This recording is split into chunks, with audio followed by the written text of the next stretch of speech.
नमस्कार दोस्तों, हमारी आज की कहानी का नाम है औकात। माही की शादी सुमित के साथ 1 साल पहले ही हुई थी। माही एक मध्यम वर्गीय परिवार से थी। उसके पिता एक प्राइवेट जॉब करते थे। उनका एक बेटा भी था जो अभी पढ़ाई कर रहा था। माही को सुमित के परिवार वालों ने पसंद किया था, लेकिन माही के पिता ने इस शादी से इनकार कर दिया था। वो इसलिए कि सुमित के पिता रामकिशन जी का बहुत बड़ा व्यापार था और उन दोनों घरों के स्टैंडर्ड मैच नहीं करते थे। ज़मीन आसमान का अंतर था। सुमित ने माही को अपने दोस्त की बहन की शादी में देखा था। सुमित को माही बहुत ही अच्छी लगी थी। उसने अपने माता पिता से माही के बारे में बात की तो उन्होंने पता लगाया कि माही के पिता एक प्राइवेट जॉब करते हैं और उनके रहन सहन में काफ़ी अंतर है।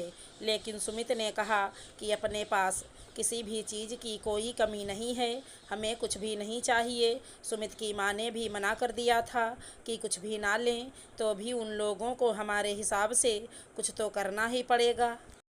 तो अगर नहीं कर पाते तो लोगों को क्या जवाब देंगे। लेकिन सुमित अपनी जिद पर अड़ गया था। आखिर रामकिशन जी ने बेटे की बात मान ली और वे माही के पिता रामलाल जी से एक बार मिलने उनके घर गए। लेकिन रामलाल ने इस रिश्ते से साफ मना कर दिया था। लेकिन रामकिशन जी ने कहा कि हमें आपकी बेटी सिर्फ शादी के जोड़े में चाहिए, उसके अलावा कोई भी खर्चा करने की ज़रूरत नहीं है। शादी की एक ही रिसेप्शन होगी और वो भी खर्चा हमारा ही होगा और आपकी बेटी हमारी सर आँखों पर रहेगी।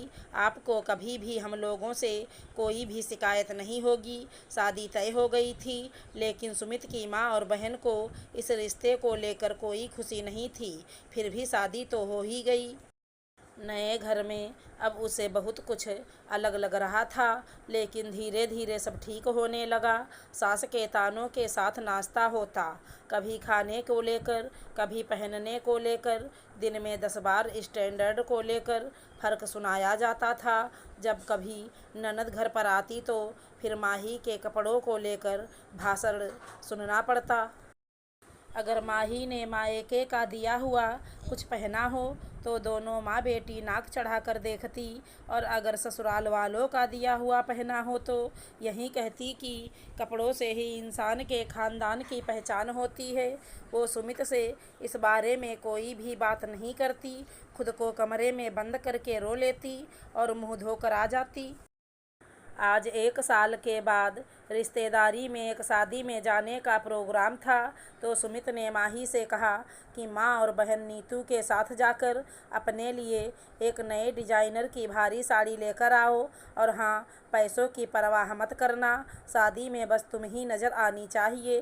नीतू से थोड़ी चॉइस करवा लेना। तीनों ही मॉल में गईं और साड़ियां सेलेक्ट करने लगीं। सबसे पहले माही ने ब्लू कलर की एक भारी साड़ी पसंद की। उसने वह साड़ी सासू माँ और नीतू को दिखाई।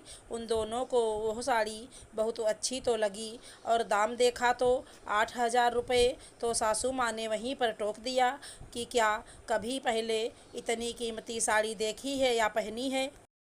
हमारे घर में आकर फैल गई हो, अपनी पिछली औकात भी याद रखा करो। और फिर दोनों ने अपने लिए साड़ियाँ पसंद की। माही एक तरफ बैठ गई और साड़ी देखना बंद कर दिया और मॉल में इधर उधर घूमने लग गई। इधर माही की पसंद की हुई साड़ी नीतू को भी पसंद आ गई, तो उसे माँ ने वही साड़ी दिला दी और अपने लिए भी एक भारी साड़ी खरीद ली। उसके बाद माही के लिए भी 2 साड़ियाँ खरीद ली और माही के हाथ में दे दी और घर आ गईं। और माही से बोली कि घर जाकर साड़ियाँ दिखाने की ज़रूरत नहीं, कल को जब पहनोगी तो देख लेगा मेरा बेटा, समझी। अगले दिन शादी में जाने के लिए जब माही तैयार होने के लिए अलमारी में से साड़ियाँ निकाल कर लाई, तो सुमित ने देखा तो पूछा कि कल तुम नई साड़ी लेने के लिए गई थी, लाई कि नहीं। वह बोली कि माँ जी ने ये 2 साड़ियाँ दिलाई है। सुमित ने कहा, मैंने तुमसे कहा था ना कि पैसों की परवाह मत करना, फिर भी ये कॉमन सी साड़ियाँ उठा लाई। माँ और नीतू ने भी कोई साड़ी ली या नहीं, जी, एक माँ ने और एक नीतू ने भी ली है। तुम्हारी साड़ी की क्या कीमत है? पता नहीं, पेमेंट तो माँ ने ही की थी। सुमित ने माँ को आवाज़ दी। माँ, आपने माही के लिए ये कैसी साड़ियाँ पसंद की है और अपनी साड़ी दिखाना। क्यों बहू, लगा दी चुगली मेरे बेटे को कि हम भी साड़ी लाए हैं? लाती हूँ अभी। माँ ने साड़ियाँ लाकर सुमित को दिखाई तो सुमित बोला, माँ, आप दोनों इतनी सुंदर साड़ियाँ लाए हो और माही के लिए क्या पसंद किया? आखिर हम रिश्तेदारी में जा रहे हैं, देखने वाले माही को देखकर क्या सोचेंगे? और नीतू, तुम भी तो साथ में गई थी ना, कम से कम तुम ही कुछ अच्छी साड़ी देख लेती। भैया, अब भाभी की पसंद ऐसी हो तो हम क्या करें?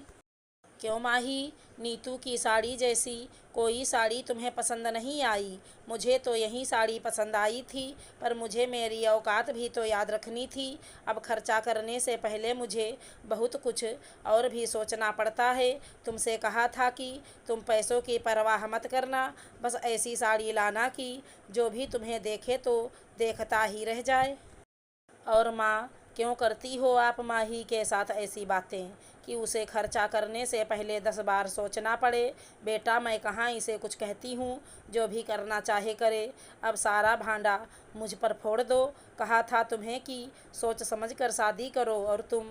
माँ, मैं जानता हूँ कि आप माही को ज़्यादा पसंद नहीं करती, लेकिन अब उसकी औकात वो नहीं जो शादी से पहले थी। अब उसकी औकात हमसे है माँ। ये सब देख सुनकर माही की आंखों से आंसू बहने लगे और सुमित ने कहा, माँ, इसकी मुस्कान पर मरमिटा था मैं, लेकिन जब से शादी हुई है तब से देख रहा हूँ कि उसकी वही मुस्कान ही गायब हो गई है। सच पूछिए तो अब मैं भी सोचता हूँ कि मैंने माही से शादी करके इसके साथ अन्याय किया है। मेरी वजह से पापा को भी माही के पापा के आगे हाथ जोड़ने पड़े होंगे।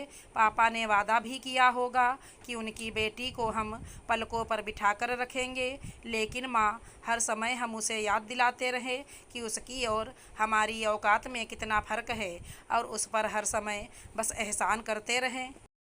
और जब माही के मायके वालों को हमारा किया बर्ताव पता चलेगा तो पापा और मैं उन्हें क्या मुंह दिखाएंगे? सारी बातें राम किशन जी सुन रहे थे। वे बोले, मुझे शर्म आ रही है कि मेरे घर के लोग मेरे घर की लक्ष्मी के साथ इतना बुरा व्यवहार कर रहे हैं। आखिर किस चीज़ की कमी है हमारे पास? सुमित की माँ, तुम रिश्तेदारों में जाकर ये दिखाना चाहती हो कि हम भले ही कितने अमीर हैं, लेकिन बहू को अपनी हैसियत के अनुसार नहीं रख सकते। दिल से हम इतने अमीर नहीं हैं कि दिल से अपनी बहू को अपना सकें। और नीतू बेटा, तुम्हारी शादी के बाद भी हमने तुम्हें सर आँखों पर ही रखा है। क्या तुम्हारे ससुराल में कोई कमी है जो अपनी भाभी की इच्छा को भी मार दोगी? उसने तो कभी कुछ मांगा ही नहीं, तब भी उसे सुनाती रहती हो। और अगर कोई मांग भी कर देगी तो यह उसका अपना घर है, ये इसका ससुराल है, और अब तो इस घर पर सबसे पहला अधिकार इसी का है। तुम लोगों ने मुझे बहू के सामने शर्मिंदा कर दिया। अब समधी जी का सामना मैं कैसे करूँगा, जिनसे मैं हाथ जोड़कर अपने बेटे के लिए उनकी बेटी मांग कर लाया था। उन्होंने माही से कहा, मुझे माफ़ कर देना बहू, तुम्हें इस घर में इतनी परेशानी झेलनी पड़ी, लेकिन अब और नहीं झेलना पड़ेगा। सुमित बेटा, तुम और बहू अपने नए फ्लैट में शिफ्ट हो जाओ और अपनी ज़िंदगी जियो। जब हम किसी की बेटी को खुश नहीं रख सकते तो हमें उसे अपने साथ रखने का भी अधिकार नहीं है। ये सब सुनकर सुमित की माँ और बहन के हाथ पैर फूल गए। दोनों ने उसी समय माही से हाथ जोड़कर माफ़ी मांगी। माही ने अपनी सास और ननद के गले से लगकर उन्हें माफ़ भी कर दिया, लेकिन सुमित बोला कि मैं तभी माफ़ करूँगा जब मेरी पत्नी अपनी पसंद की हुई साड़ी पहनकर शादी में जाएगी। तो नीतू ने खुशी खुशी वो ब्लू कलर की साड़ी अपनी माही भाभी के हाथ में दे दी। अगर हमारी कहानी पसंद आई हो तो चैनल को लाइक शेयर सब्सक्राइब करें। धन्यवाद दोस्तों।